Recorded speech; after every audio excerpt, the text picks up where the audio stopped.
Thank you for listening to Discovering the Scripture with Dr. Peter-John Parisis. Currently, we're in Daniel, chapter 7, verse 5. Reading from the King James Bible, quote, "And behold, another beast, a second, like to a bear, and it raised up itself on one side, and it had 3 ribs in the mouth of it, between the teeth of it. And they said thus unto it, Arise, devour much flesh." Unquote. Comparing to the Young's Literal Translation, quote, "And lo, another beast, a second, like to a bear, and to the same authority it hath been raised, and 3 ribs are in its mouth, between its teeth. And thus they are saying to it, Rise, consume much flesh." Unquote. Now comparing to the Septuagint, quote, "And behold, a second beast, like a bear, and it supported itself on one side, and there were 3 ribs in its mouth, between its teeth. And thus they said to it, Arise, devour much flesh." Unquote. Now let's read this in context.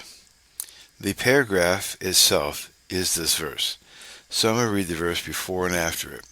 Daniel 7, 4 through 6. Quote, "The first was like a lion, and had eagle's wings.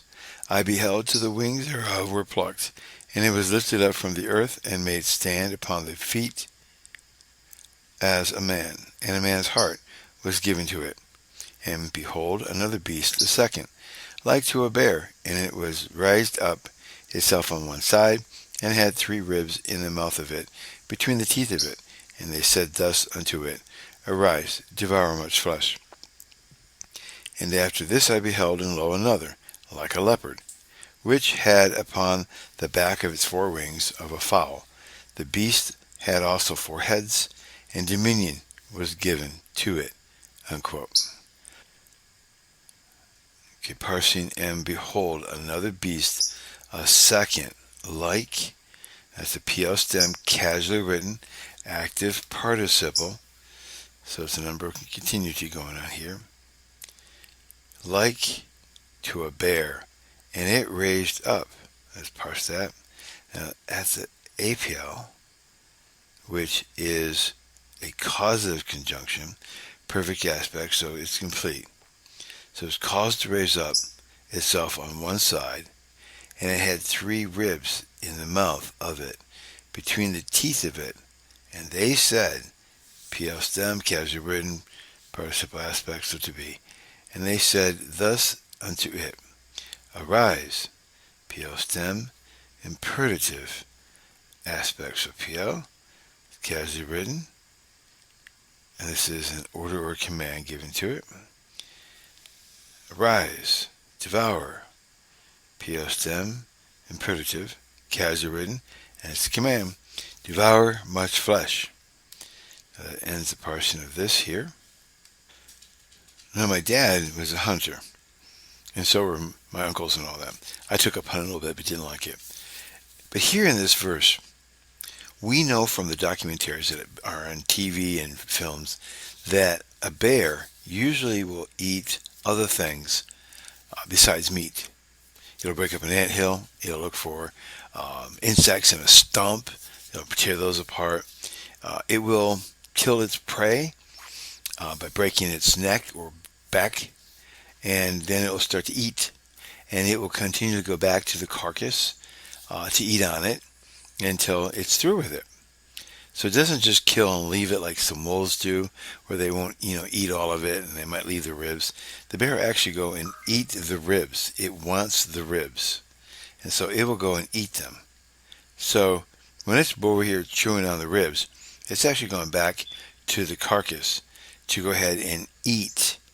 And this is one thing that is very interesting here, that this animal has gone back over and over again to eat its prey. And now it's got ribs sticking in its teeth. So it's been devouring this flesh more than once. Now, does it mean that it's been devouring whatever it is here that it's been eating? Probably. But we're going to know more as we go forward.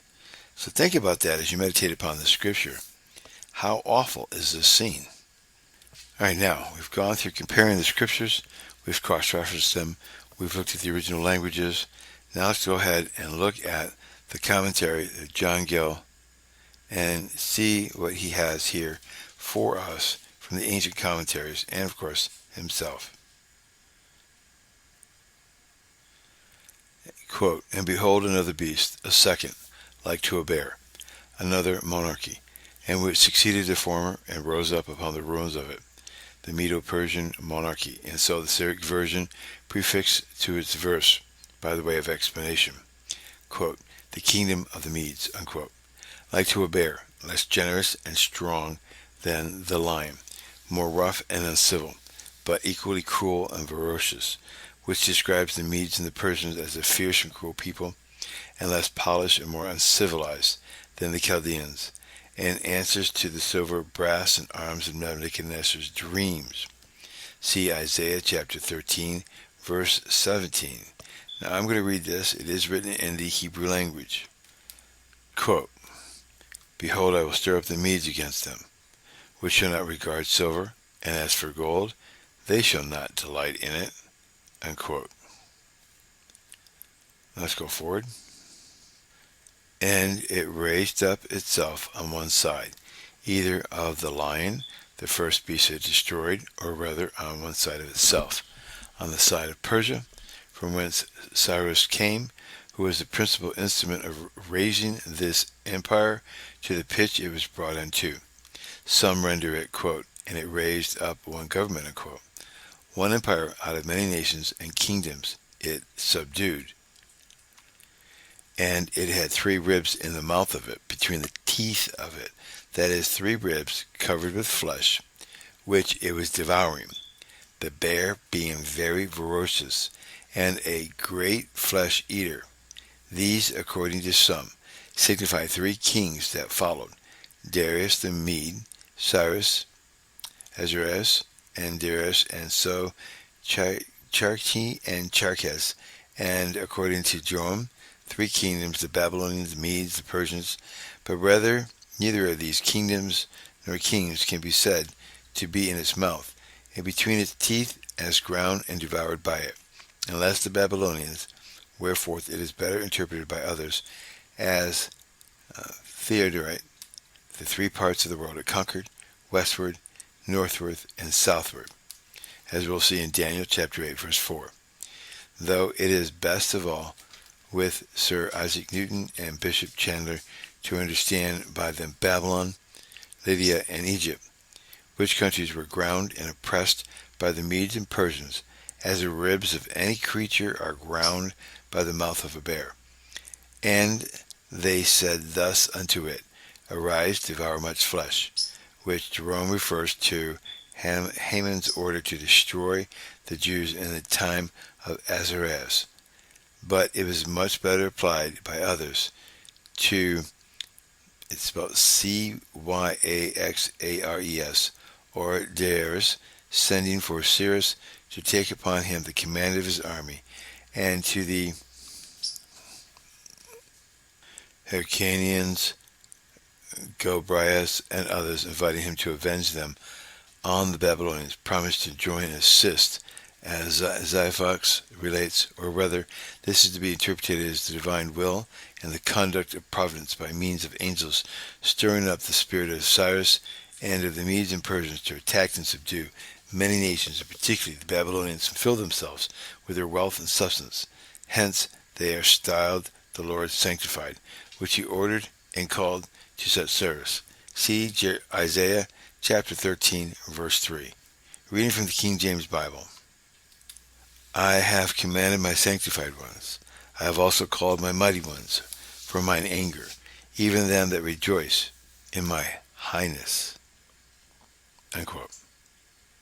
Now this ends John Gill's commentary on this verse. We have a lot going on here, but we're referred to see that this could possibly all mean the kingdoms that have come and been. We do know that Daniel is writing this pretty casually during Belshazzar's shadow. This is before his time in the lion's den. So he's writing pretty casually.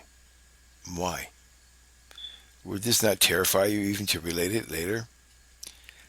Maybe he's related this and had time to think about this. Maybe the Lord has comforted his heart.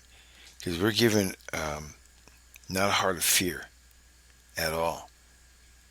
So let's see what happens here. Now we're on a 10-year study now to finish the Bible, Genesis to Revelations, verse by verse commentary, giving the information to you so that you can make the choices of what you want for your doctrines and your thoughts. Everything will be laid out, compared versions, parsing the original language, doing cross-referencing to see what the writer means, defining things as needed, reading the ancient commentaries, and going forward so that you can make up your mind. Please hit the like button if you like this. Make any comments that you would like. I will have to approve all comments because too many spam and porns trying to get in here. And also tell others about this so that they can learn the Bible verse by verse. Looking for partners? If you'd like to join and help give $5, $10, or whatever you want to, you can look at the description below and it'll tell you how to do so. You're definitely going to need your help in order for me to be able to get this done in 10 years' time. Thank you, and God bless.